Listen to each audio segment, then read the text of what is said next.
And for today's video mga koys kay ari tati karon no sa banwa sang hinubaan kag aton diri kadto ang isa ka sikat no kag popular nga kuweba nga makita lang nimo ini sa kilid sang dagat. So ari ta karon sa kilid sang dagat mga koys kag makita naton ini nga daw simbahan nga kuweba no.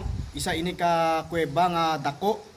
Actually mga koys, ang ini nga kuweba mo lang ni ang iya nga entrance no. So kung sudlon pag ninyo ni mga koys, may-ari ni siya mga pila ka mga dalan-dalan sa sulod no. So wala lang namon gisulod karon mga koys bangod kay ga save ta sang oras no. So at least mapakita na ko ni sa inyo personal nga ari tati karon sa may Ubong Cave no. Ginatawag ni nga Ubong Cave diri sa hinubaan mga koys kag amo ni ang aton una nga exploron. Pagkatapos na exploron man naton dito ang isa ka kuweba nga umbaw gid siya mismo sa may dagat. Amo nang nakanami sa diri sa ano mga koy sa hinubaan kay more siya sa more siya sa rock formation pag abot sa kilid sang dagat no. So aton nga pag-explore ni mga koys. Dali update ko ninyo. Taga Negros taya, damo di tsada. Ano na sa dalom? Pwede ba? Ning dako man? Nagkasunod. Ito na po dito. Oh. Lagyan. Dito ba? Na po yung entrance dito. Dili ka nang inani ba? Oh. So kung magsulod ka dira nga kuweba mga koys gamay ang nga entrada no.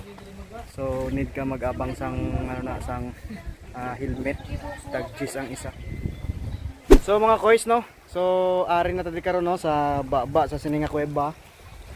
So actually may-ari ni siya sang alagyan nga nga gamay katong gitudlo ko sa inyo ganiya nga dapat magrenta ta sang helmet.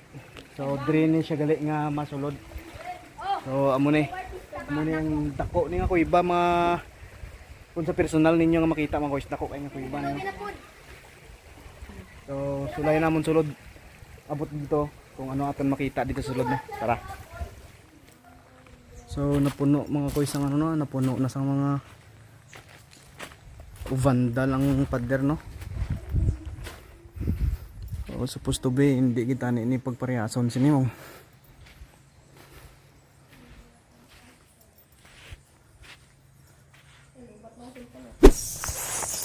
So amo ni ang makita niyo mga koys no kun ari ka sa sulod kag kun tan-awon ninyo nga halin sa sulod pa kadto sa guwa amo ninyo makita. No?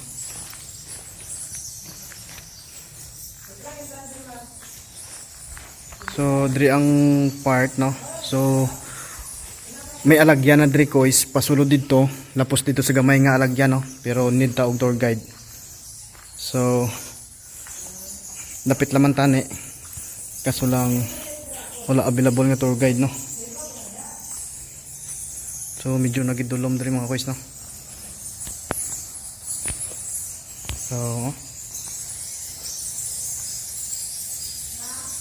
So ultimo mabatian mo diri mga koys ang tingog sang mga kabog kag balin sa sayaw no. So amo na diri mga koys oh. Amo na diri ang entrada man pasulod.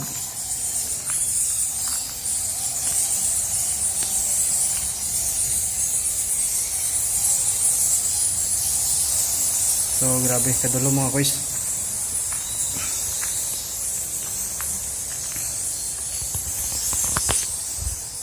So mga drino alagyan niya no.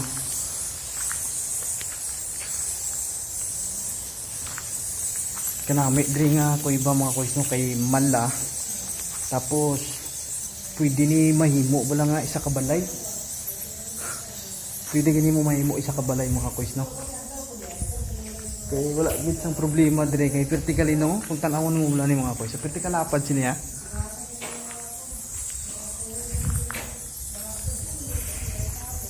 Do ari ka sa sulod sang simbahan. So first time naton diri mga koys na amazing go mga koys no. Ang naano ko lang diri mga koys kay ang kada kada kilid no may mga vandalism gid no. Nga which is dili gid dapat buhaton kay maguba ang ini nga kuweba. So nakita mo kung personal nyo ni makita diri mga koys.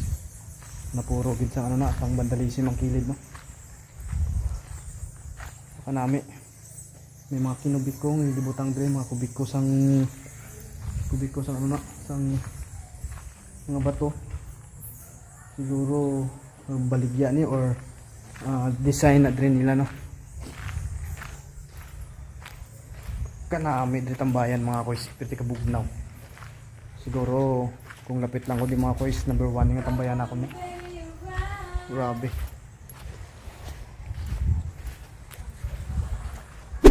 Si Kuya Rolin, ang bayani ng mga kilos. Kuya Rolin, ikaw ang gabay. Negros sa buong mundo, ipapamalas ng tunay. Tapang tiyaga, dala mo sa bawat hakbang. Pag-asa at inspirasyon.